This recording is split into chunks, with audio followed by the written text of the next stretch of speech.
পিলখানা থেকে আসার পরে আমাকে 49 দিন গুম করে রাখা হয়েছে।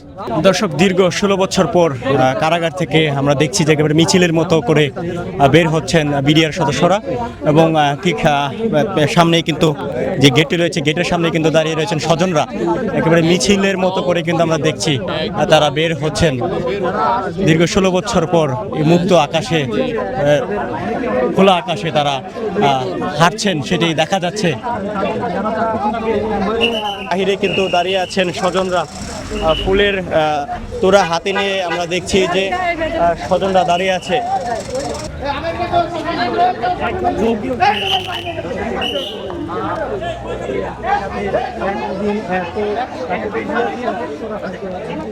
দর্শক, আমরা আপনাদের এই যে আসলে একটি মাইলফলক মুহূর্ত, অর্থাৎ বিডিআর জওয়ানরা দল ভেদে দেখছি বিডিআর জওয়ানরা কিন্তু মুক্ত হয়েছেন এবং দল ভেদে তারা এসছেন। স্বজনদের সাথে আবেগঘন পরিবেশ দেখা যাচ্ছে। কল্যাণ পরিষদের পক্ষ থেকে আমরা বরণ করতে। আচ্ছা, যারা বাইরে হয়েছেন সামনে আসেন। যারা বাইরে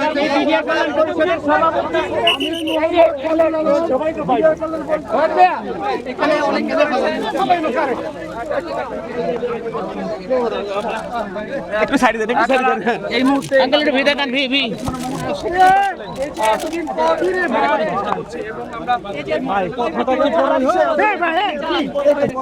16 বছর পরে পরিবার পরিজনের কাছে ফেরত আসতে পারছি, আমার কাছে খুব ভালো লাগতেছে।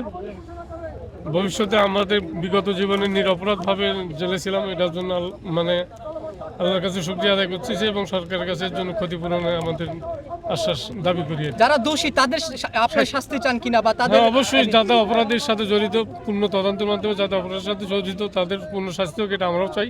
কিন্তু নিরপরাধ কোনো বিডিআর ভাই যেন আর জেলে না থাকে। আপনার কাছে কি মনে হয় কারা দায়ী? কারা রাজনৈতিক কোনো এখানে ছিল কিনা? অবশ্যই সেটা তো আপনারা ভালো জানেন সবাই যে কারা দায়ী।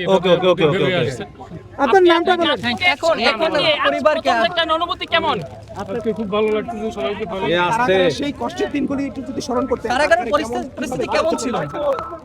কষ্টের দিনগুলো 16টা বছর সবাই তো বুঝতেই পারেন যে পরিবার ছাড়া কেমন। এখন আর প্রথম হলো সমস্যা, প্রথম আমার জীবনের মানে পিলখানা থেকে আসার পরে আমাকে 49 দিন গুম করে রাখা হয়েছে। 49 দিন গুম ছিলাম, যেখানে ফ্যামিলির সাথে কোনো যোগাযোগই ছিল না।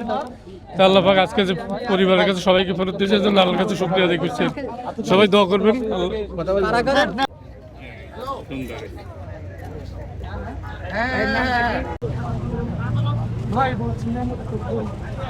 আপনার কি হয় উনি?